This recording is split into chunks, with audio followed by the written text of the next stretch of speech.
ఒక బీసీ నాయకత్వానికి కానీ, బీసీ సంఘాలకు గానీ, బీసీ సమాజానికి గానీ, ఒక 70 సంవత్సరాల నుంచి సాహిత్యం ఎందుకు రాలేదు? సాహిత్యం ద్వారా మనోవికాసం ఏర్పడి, తన విముక్తికి దారి కనపడుతూ ఉంటది. తన విముక్తిని, తనకు పడ్డ సంఖ్యలని బద్దలు కొట్టుకొని, తను చేరే గమ్యానికి చేరడానికి సాహిత్యం అవసరం. కానీ ఇది దురదృష్టవశాత్తా, కాన్స్పిరసీయా, తెలిసి చేశారా, తెలియక చేశారా, మా బీసీ ఎస్సీ ఎస్టీ సమాజం లేదా మా బీసీ సమాజమే తమకి తాము ఆత్మవంచన చేసుకుందా ఏమో, కానీ ఇంత పెద్ద బీసీ సమాజానికి సాహిత్యం ఎందుకు లేదు? ఇది చిన్నలోట. తరతరాలుగా బీసీల అణిచివేత, దోపిడీకి గురి కావడానికి సాహిత్య లోటు కారణమైంది. ఎంత పెద్ద విప్లవం అంటే, చిరంజీవి గారు కొద్ది నెలల్లోనే 3 పుస్తకాలు తీసుకొచ్చారు బీసీ సమాజం కోసం. ఈ పుస్తకం బీసీ సమాజానికే కాదు, చదువు రాని, జ్ఞానం లేని అగ్రకుల సర్పంచులకు కూడా ఈ పుస్తకం ఉపయోగపడుతుంది. ఎన్ఐఆర్డి, నేషనల్ రూరల్ డెవలప్మెంట్, ఒక పెద్ద సంస్థ ఉంది రాజేంద్ర నగర్లో. వాళ్ళు గ్రామ సర్పంచులను పిలిచి అన్నం పెట్టి ఒక పూట ట్రైనింగ్ ఇచ్చి పంపుతారు. ఫోటోలు దిగుతారు, డిఆర్డిఏ వాళ్ళందరూ తీసుకొని వస్తారు బస్సులల్లా. చాలా సందర్భాల్లో నాలంటూడిని కూడా ట్రైనింగ్కి రమ్మన్నారు ఇవ్వడానికి. ఆ ఎన్ఐఆర్డిలో ఇందులో చెప్పిన విషయాల్ని ఒక్క మాట కూడా చెప్పరు వాళ్ళు.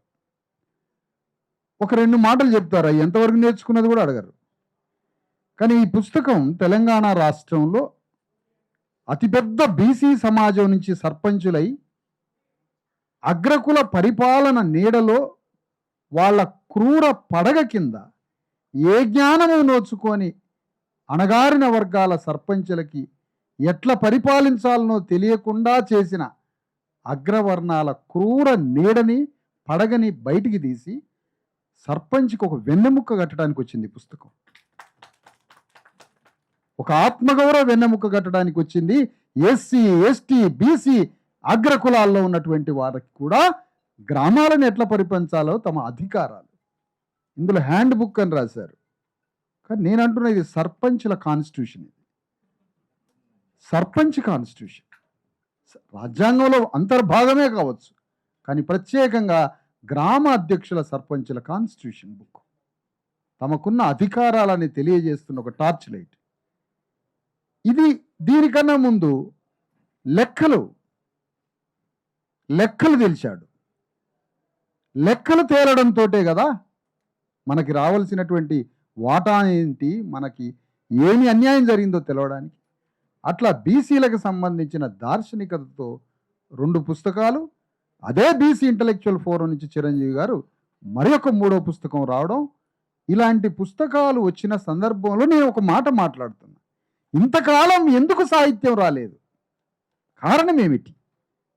అగ్రకులం వ్యక్తి ఏమో మనకి ఎక్కడ జ్ఞానం వస్తే దారి తెలుస్తుందా అని, కానీ సాంప్రదాయ బీసీ సంఘాలు ఇంత పెద్ద బీసీ ఉద్యమాలు నడిపినప్పుడు ఒక్క చిన్న పుస్తకం ఎందుకు తీసుకురాలేదు? సమీక్ష అవసరం, కానీ సాంప్రదాయ సంఘాలు వారికి చేతనైన పని చేశారు అని వాళ్ళ కృతజ్ఞత చెల్లిద్దాం. కానీ శాస్త్రీయంగా నడిచే బీసీ ఎస్సీ ఎస్టీ ఉద్యమానికి అడ్డు తగలొద్దని కూడా సూచన చేస్తున్నాం. 2 విషయాలు చెప్తున్నాం. ఈ పుస్తకాన్ని 2 అభినందించాల్సి ఉండే ఈ ప్రెస్ క్లబ్కి వచ్చి. ఒకరు రాష్ట్ర ఎన్నికల కమిషన్ చైర్మన్ రాణి కుమిదిని మేడం గారు ఉన్నారు. వారి పుస్తకాన్ని సొంతం చేసుకొని రాష్ట్రమంతా పంచి ప్రమోట్ చేయాలి. 2, ముఖ్యమంత్రి రేవంత్ రెడ్డి ఈ పుస్తకాన్ని రాష్ట్రమంతా అభినందించి ప్రచారం చేయాలి. ఈ పుస్తకాన్ని తీసుకొని సర్పంచులందరికీ. కానీ నువ్వు ఎందుకు? రేవంత్ రెడ్డి తెలంగాణని పరిపాలిస్తే రెడ్లే పరిపాలించాలి, ఇంకెవడికి అర్హత లేదని చెప్పిండు. నువ్వు ఎట్లా పంచుతావు? ఇది పంచు, నీకు ఇష్టం లేదు. ఎంత కష్టపడడం. మొత్తానికైతే వరంగల్లో సభ అయితే పెట్టించిండు మొన్న, ఈబీసీ మీటింగ్. దానికి తన ఎమ్మెల్యే రాజేందర్ని పంపిండు, తన ఎత్తు పొడుగుతో సమానంగా ఉండే ఎమ్మెల్యేని పంపించాడు. అక్కడ సభ పెట్టించిండు. ఆ సభ ద్వారా మా కోమటోళ్ళకి వ్యాపారం లేదనేమో మా బీసీ ఎస్సీ ఎస్టీ వాళ్ళు పాపం వీళ్ళకి ఎక్కడ లేని జాలీకరణ, మార్వాడి వాళ్ళంతా తింటారు, పోయి తీసుకుపోతారు. మా తెలంగాణ కోమటోళ్ళకి ఏమీ లేదనంటే ఇగో నిన్న మీటింగ్లో పాల్గొన్నారు. ఇప్పుడు సమాధానం చెప్పాలి. కాబట్టి ఈ పుస్తకం యొక్క విలువ చాలా గొప్పది. ఇది చాలా చారిత్రాత్మకమైనటువంటి అవసరత. ఇది చారిత్రక కర్తవ్య బోధన చేస్తుంది ఈ పుస్తకాన్ని. చిన్న విషయం కాదు ఇది. ఒక సర్పంచ్ మీకు దేశమంతా తెలంగాణ రాష్ట్రంలో కూడా ఒక రెడ్డి, ఒక వెలమదొర, ఒక పటవారి, ఒక కరణం గ్రామాలని మొత్తం తమ కళ్ళల్లో పెట్టుకుంటారు. కళ్ళల్లో ఎవరి కదలికలు ఎట్లున్నాయి. అమెరికాలో రెడ్డి గారు ఉంటాడు, తన ఊర్లో బీసీ ఆయన ఏ సొక్కా వేసుకున్నాడో చెప్తాడు. ఎందుకు మంచి గట్టి సొక్కా వేస్తే వీడు గట్టివాడు అవుతాండ్రా, వీడి కాళ్ళు ఎట్లా ఎరగొట్టాలి, ఎందుకంటే రేపు భూమి కొనాలిగా ఊరికి వచ్చి, ఈ బీసీకి ఉన్న అరెకరం కూడా. కాబట్టి అమెరికాలో ఉన్న రెడ్డి, వెలమ, కరణం, కమ్మదొరలు గ్రామాలలో ఉన్న బీసీ ఎస్సీ ఎస్టీల బతుకు చిత్రం చూస్తున్నారు రోజు. అక్కడుండి సర్పంచ్ల పరిపాలన కూడా చేస్తున్నారు అక్కడ అమెరికాలో ఉండి వీడియో కాల్తో. ఎందుకు ఇక్కడ సర్పంచ్కి ఏమీ లేకుండా, జ్ఞానం లేకుండా చేసిండ్రు కదా. డిపిఓ డిస్ట్రిక్ట్ పంచాయతీ అధికారి ఏమి చెప్పడు, ఆ డిస్ట్రిక్ట్ పంచాయతీ అధికారితో ఆ ఊర్లో ఉన్న దొరగారు మాట్లాడతాడు. మనవాడు ఏమీ మాట్లాడు, మనవాడికి ఏమీ తెలియదు, చనువు ఉండదు, చొరవ ఉండదు, మాట్లాడటం తెలియదు, హక్కులు లేవు, తెలవదు, ట్రైనింగ్ లేదు, ఏమి లేదు. అందుకని ఈ పుస్తకంలో ఉన్న విషయాల్ని యూట్యూబ్లో చెప్పడమే కాదు, చిరంజీవి గారు ఒక ట్రైనింగ్ క్లాస్ అరేంజ్ చేయాలి 10,000 గ్రామాల సర్పంచ్లకు. శిక్షణా కార్యక్రమం, భోజనం పెట్టి, ట్రైనింగ్ పెట్టి, మళ్ళీ సాయంత్రం పరీక్ష పెడతాం గౌడ్లైన సర్పంచ్కి. ఉత్తగానే పోతే కుదరదు, పద్మశాలి సర్పంచ్కి పరీక్ష పెడతాం. ఆ పరీక్షల పాస్ కావాలా. చిరంజీవి గారు పేపర్ దిద్దుతుడు, మార్కులు వేసి గోల్డ్ మెడల్ ఇస్తాం మంచిగా మార్కులు వస్తాయి. ఎందుకు ఇదంతా? ఏమిటిది? సెటైర్ మాట కాదు. వాక్యంతో మనిషిని కట్టడం, జ్ఞానంతో మనిషిని కట్టడం, వికాసంతో వ్యక్తిత్వాన్ని నిర్మించడం. ఇవి జరగకపోతే సర్పంచ్లకు ఎట్లా? వీళ్ళ లీడర్లు ఇవాళ సర్పంచుల్ని రేపు ఎమ్మెల్యేలుగా మార్చే ఉద్యమం మాది. ఇవాళ అయిన సర్పంచులు రేపు ఎమ్మెల్యేలుగా చేయాలి. అందుకని ఈ పుస్తకం యొక్క చారిత్రక కర్తవ్య బోధన, ఈ పుస్తకం యొక్క అవసరత, ఇలాంటి పుస్తకాల యొక్క అవసరత ఎన్నో రావాలి. తెలంగాణ ఉద్యమంలో ఒక పిచ్చోడు నెలకో పుస్తకం రాస్తాను తిరిగిండు, బీసీఐ మళ్ళా నెలకో పుస్తకం రాస్తున్నాడు తెలంగాణ ఉద్యమం గురించి.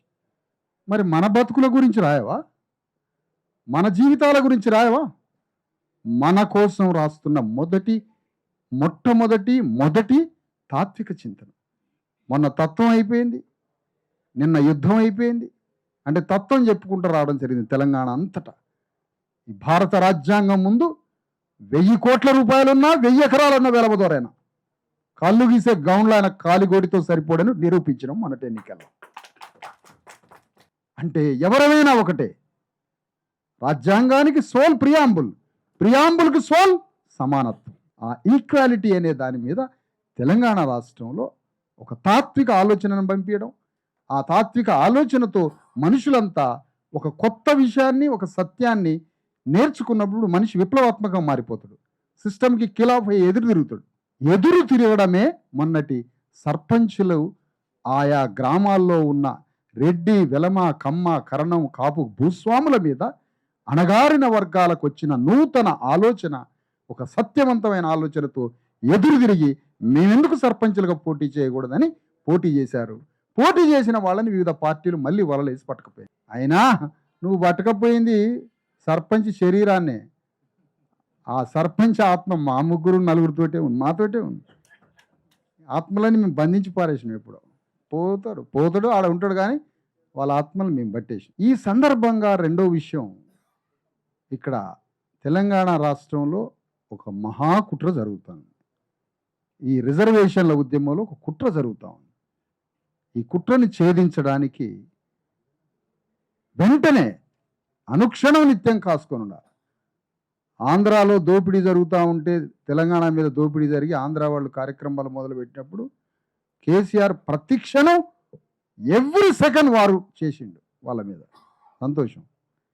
ఇప్పుడు మేము కూడా అగ్రకులాలు చేస్తున్న దుశ్చర్యలు, దుర్మార్గాలు మీద మేము కూడా మాట్లాడుతాం, కౌంటర్ కార్యక్రమాలు చేస్తాం. తెలంగాణలో జరుగుతున్నటువంటి రిజర్వేషన్ల, ఈబీసీ రిజర్వేషన్లు మొన్న మీటింగ్ పెట్టారు. ఆ మీటింగు నిర్వహించింది అగ్రకులాలు, కానీ దాని వెనుకున్నది మొత్తం పార్టీల అగ్రకుల పార్టీ పెద్దలు. యాక్షన్ ఎందుకు తీసుకోలే? అందులో పాల్గొన్న ఒక కాంగ్రెస్ ఎమ్మెల్యే మీద ఎట్లా పాల్గొంటాడు? ఏ అర్హత మీద పాల్గొంటాడు? 90% ప్రజల్ని కాదని 10% ఈడబ్ల్యూఎస్ రిజర్వేషన్లతోటి అణగారిన వర్గాల ప్రయోజనాలన్నీ పీక్క తింటున్నటువంటి ఈ రిజర్వేషన్ సాధకుల మీటింగ్కి వెళ్ళే అర్హత ఎట్లా ఉంది? అందుకని ఈ సందర్భంగా దాన్ని వాళ్ళు మీటింగ్ పెడతామంటే దాన్ని ఎదురుదన్నే మీటింగ్ కాదు. ఇప్పటిదాకా మీరు హైదరాబాద్లో మీటింగ్ పెట్టాలి అని చిరంజీవి గారు చెప్తున్నారు, పెడదామని. ఎంత పెద్ద మీటింగ్ పెట్టాలో అని చెప్తున్నారు. నేనంటున్నా, అసలు మనం నిర్ణయం తీసుకొని సభ పెట్టాలంటే హైదరాబాద్లో గ్రౌండ్ ఉందా అని అడుగుతున్నా. ఎంత పెద్ద గ్రౌండ్ కావాలి మనకి? ఇంటికొక బీసీ అయినా 1 కోటి మంది వస్తారు. ఇంటికొక SC ST BC EWS reservation మొత్తాన్ని కబళించేది, మన అన్ని వర్గాలని కబళించేది. కాబట్టి అంత పెద్ద ఉద్యమాన్ని కూడా తెలంగాణ రాష్ట్రంలో దెబ్బ కొడతాం.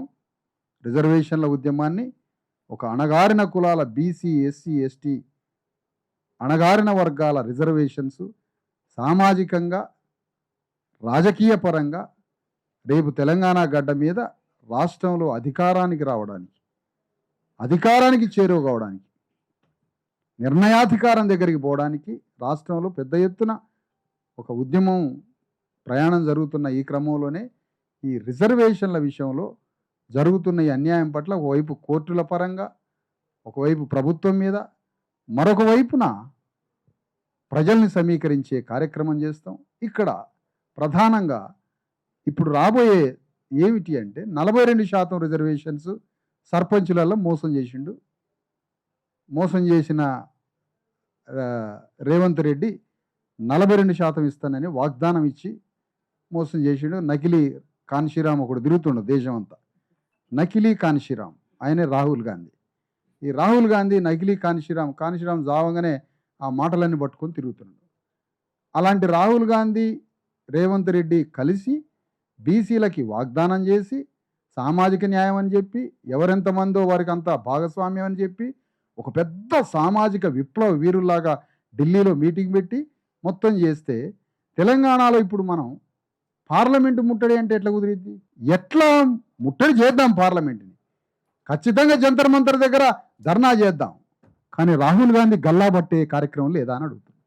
చీటర్ అతను కదా, అతన్ని దెబ్బ కొడితే అతను ఎంత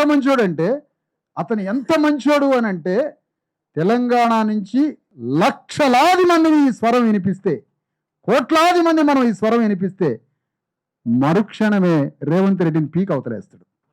అది రేవంత్ రెడ్డి, అది రాహుల్ గాంధీ యొక్క మైండ్. ఇక్కడ విప్లవం రావాలి. ఇక్కడ విప్లవం వస్తే రేవంత్ రెడ్డి పని అయిపోయినట్టే. అంటే ఈ వాగ్దానాలు ఎట్లా? అందుకని మనం రాహుల్ గాంధీ ఇచ్చిన రేవంత్ రెడ్డి ఇద్దరు కలిసి చేసినటువంటి ఈ నాటకం సంగతి ఏంటి? దీన్ని మాట్లాడటం ఎట్లా? రాహుల్ గాంధీని ముట్టడి చేయడం ఎట్లా? ఇప్పుడు బీజేపీ ఏముంటుంది? బీజేపీ మేమేమైనా వాగ్దానం ఇచ్చినావా, మేమేమైనా చెప్పినావా, మేమేమైనా చేయడానికి చెప్పినావా అంటే అది సాంకేతికంగా నువ్వు తప్పించుకోవచ్చు, మేమేమైనా చెప్పినావా అనడానికి. కానీ ప్రజల్లో ఉన్న డిమాండ్ని పరిష్కరించాల్సింది పార్లమెంటే కదా.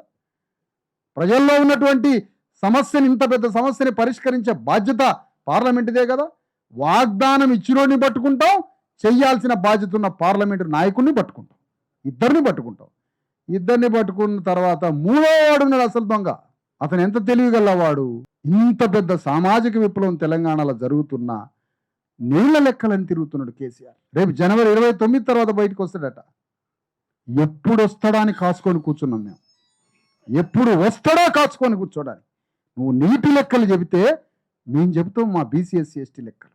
ఇక ఉద్యమం నిజమైన అసలైన విముక్తి ఉద్యమం రాబోతుంది తెలంగాణలో. బీసీఎస్సీ ఎస్టీల ఉద్యమం వస్తుంది. ఈ ఉద్యమం ద్వారా ఇంతకాలం నుంచి పడ్డ ఈ సంఖ్యలను తెంపుకోవడానికి, బీసీఎస్సీ ఎస్టీలకి అగ్రకులాలు వేసిన సంఖ్యలు మామూలు సంఖ్యలు కాదు, ఈ సంఖ్యలను తెంపుకోవడానికి బీసీఎస్సీ ఎస్టీ ఉద్యమం ఎందుకు ఇంత రియాలిటీగా పోతుందంటే ఇందులో అగ్రకుల నాయకత్వం లేదు, అగ్రకులాలు లేరు. కానీ ఇప్పటిదాకా నడిచిన ఉద్యమాలన్నీ అగ్రకులాలే నాయకత్వం వహించి కాబట్టి దానికి స్పష్టత లేదు, దారి లేదు, గమ్యం లేదు దానికి. కానీ ఇప్పుడు అందరం ఈ వైపుగా ఆలోచించి తెలంగాణలో మరి బీసీ ఎస్సీ ఎస్టీ రిజర్వేషన్లు తేవడానికి మోడీ మీద యుద్ధం చేయాల్సిందే, పార్లమెంటు నాయకుడి మీద. మనకు వాగ్దానం ఇచ్చి మోసం చేసిన రాహుల్ గాంధీ రేవంత్ రెడ్డి మీద రియల్ ఫైట్, ఫస్ట్ ఫైట్ చేయాల్సిందే. మౌనంగా దాక్కొని తిరుగుతున్న కేటీఆర్ అండ్ కేసీఆర్ని మాత్రం గల్లా పట్టుకొని నడి బజార్లో ఈడ్చుకొచ్చి అసెంబ్లీ ముందు కట్టేయాల్సిందే తాళ్లతోటి. ఎందుకంటే అయ్యో పాపం వీళ్ళని ఎందుకు కట్టేస్తాను ఆయన కూడా ఎవ్వడు అడిగేటోడు లేడు. మీకు తెలవట్లే ఆ విషయం. కేటీఆర్ అనేటోడు మనకు నాయకుడా అండి? ఈ ఆత్మహత్య చేసుకొని సావాలి అతను నాయకుడు అని ఎవడు ఒప్పుకుంటే.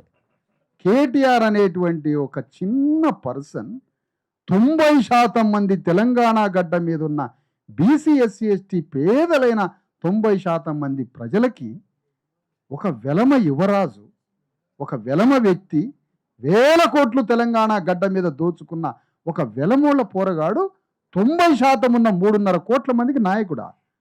తెలంగాణ ఉద్యమానికి, తెలంగాణ రాష్ట్ర సమితికి నువ్వు వర్కింగ్ ప్రెసిడెంట్వా? ఏ అర్హత ఉంది అసలు నీకు? ఏ అర్హత ఉంది అసలు నీకు? అతన్ని యాక్సెప్ట్ చేయడం ఎట్లా? ఏంటి అసలు నేపథ్యం ఏంటి? అందుకనే ఈ ముగ్గురు మీద సమాన యుద్ధం చేయాలి. రాహుల్ గాంధీని పట్టుకోవాలి, మోడీని పట్టుకోవాలి, కేసీఆర్ని పట్టుకోవాలి.